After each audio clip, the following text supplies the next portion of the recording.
Hello students, good day to all of you. Today we are going to study secretarial practice subject chapter number 1, Introduction to Corporate Finance.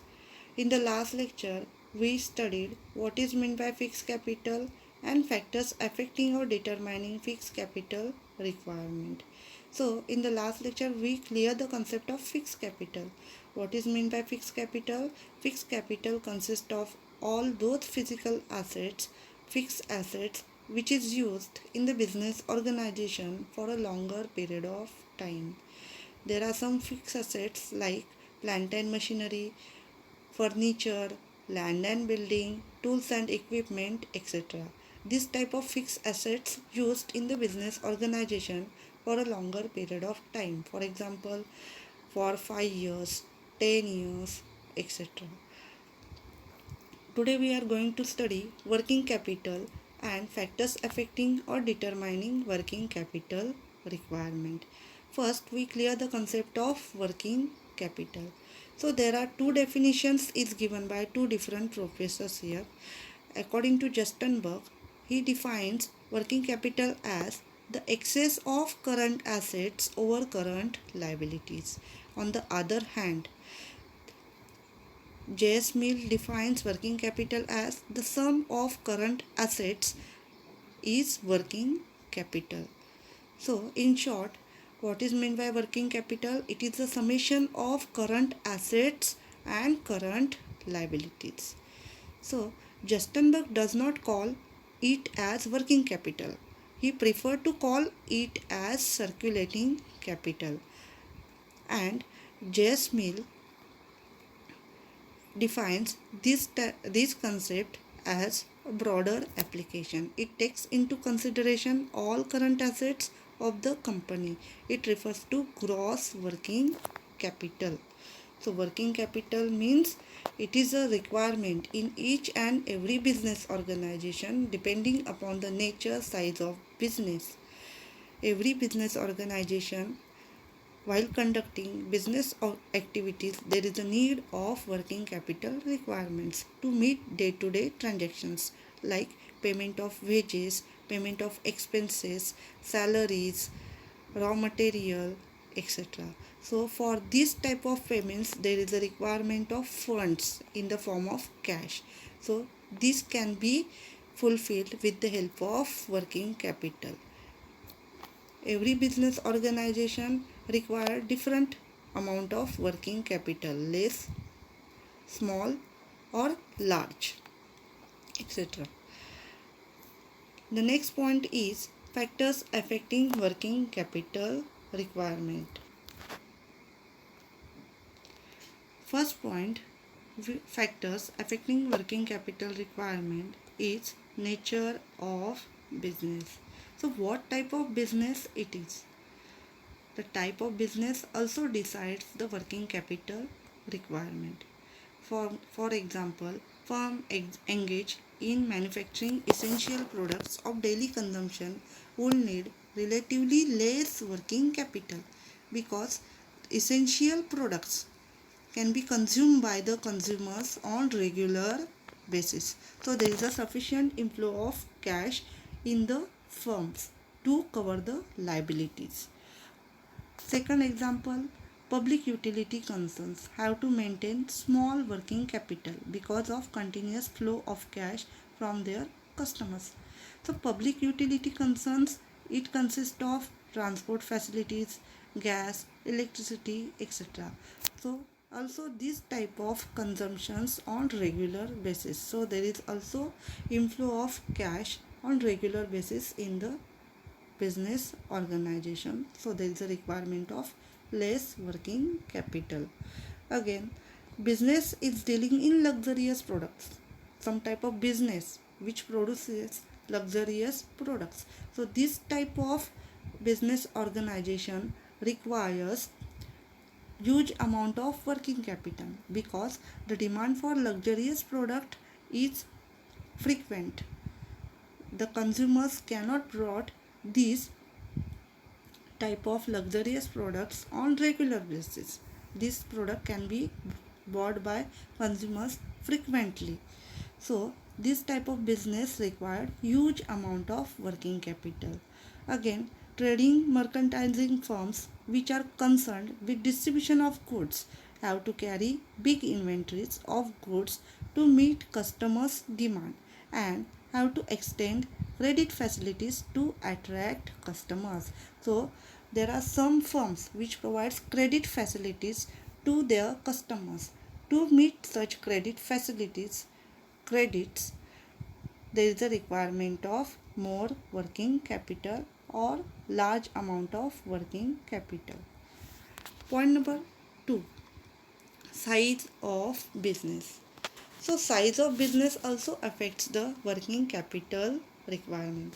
If the size of business is large scale operation, then there is a requirement of more working capital. If the size of firm is small, then there is a requirement of less working capital. So size of business also affects the working capital requirement. Point number 3, volume of sales. If the volume of sales turnovers in the organization increases over a period of time, so there is a need of huge working capital, because the volume of sales and size of working capital are directly related with each other. If volume of sales increases, there is an increase in the amount of working capital. If the volume of sales decreases, there is an decrease in the amount of working capital. So, the most important factor affecting size of working capital is volume of sales. Point number 4, production cycle. So production cycle also affects the working capital requirement. So production cycle means what? The product produced in the business organization, this type of process for certain time or longer period of time or shorter period of time. If the production cycle is a longer for a longer period of time, then there is a requirement of huge or more working capital. If the production cycle is a shorter period of time, then there is a requirement of less or small working capital. So what is meant by production cycle? The process of converting raw material into finished goods is called production cycle. So this type of business units required the huge amount only when there is a production cycle is a longer, and when there is a shorter production cycle there is a requirement of less working capital. Point number 5, business cycle. So business cycle consists of inflation, deflation, recession, etc. When there is a boom in the economy, sales will increase. I told you, when sales increases, there is a requirement of more working capital. So here also, when there is a boom in the economy, sales will increase. This will lead to increase in investment in stocks. This requires additional working capital.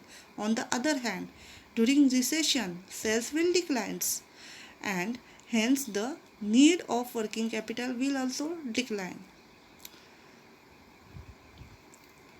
Point number 6, terms of purchases and sales.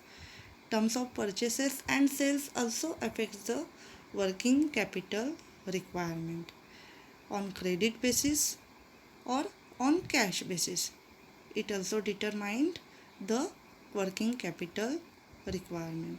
If the purchases can be made on credit basis, then there is a requirement of less working capital. But if the sales on credit basis and the policy is liberal, credit policy is liberal, then there is a requirement of more working capital. On the other hand, if the credit terms of purchases are favorable and the terms of credit sales are liberal, then requirement of cash will be less. Thus, working capital requirement will be reduced. So, the terms of purchases and sales also affects working capital requirement. If the credit policy is liberal, then in the case of sales, then there is a need of more working capital. If the credit policy is sound, then there is a need of less working capital in the case of sales. On the other hand, if the credit policy for purchases is not favorable, then there is a need of more working capital. And if the credit policy for the purchases is favorable, then there is a need of less working capital. Point number 7, credit control. So credit control includes the factors such as volume of credit sales, the terms of credit sales, the collection policy, etc. I told you credit control policy is sound. If credit control policy is sound, it is possible for the economy to improve its cash flow. There is a requirement of working capital is less in the case of if the credit control policy is sound. On the other hand, if the credit policy is liberal, it creates a problem of collection of funds. It can increase possibility of bad debts. Therefore, a firm requires more working capital. So, it is also depends upon the credit control policy. If the credit control policy is liberal, then there is a requirement of more working capital, because in such case the business organization cannot collect the funds in sufficient manner. On the other hand, if the credit policy is sound, there is a requirement of less working capital, because there is an inflow of cash on a regular basis. Again, on the other hand, firm making cash sales, if the any type of firm making cash sales, there is no credit sales, then there is a requirement of less working capital. Point number 8, growth and expansion. So growth and expansion also affects working capital requirement. If there is a need of growth and expansion in the business organization, there is a need of working capital. The working capital requirement of a firm will increase with growth of a firm. For example, in the case of small business organization, there is a requirement of less working capital. But after having profitability, the businessman wants to grow the business organization, expand the business organization. In such a case, there is a requirement of more working capital, because transactions can be done on a larger basis.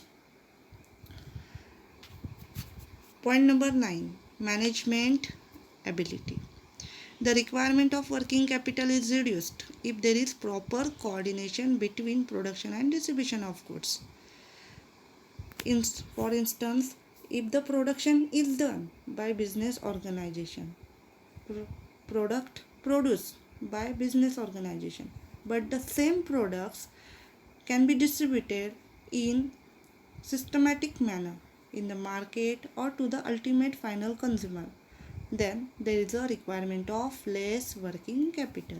On the other hand, if the production of goods kept in the warehouse, it cannot be distributed to the customers or in the market, then there is a need of more working capital to make payments like wages, salaries, payment for raw material, etc. Point number 10, external factors. If financial institutions and banks provide funds to the firm as and when required, the need for working capital is reduced. If there is a need of funds and such need can be fulfilled by banks or financial institution from time to time, then there is a requirement of working capital is less. So today we studied what is meant by working capital and factors affecting working capital requirement. Thank you.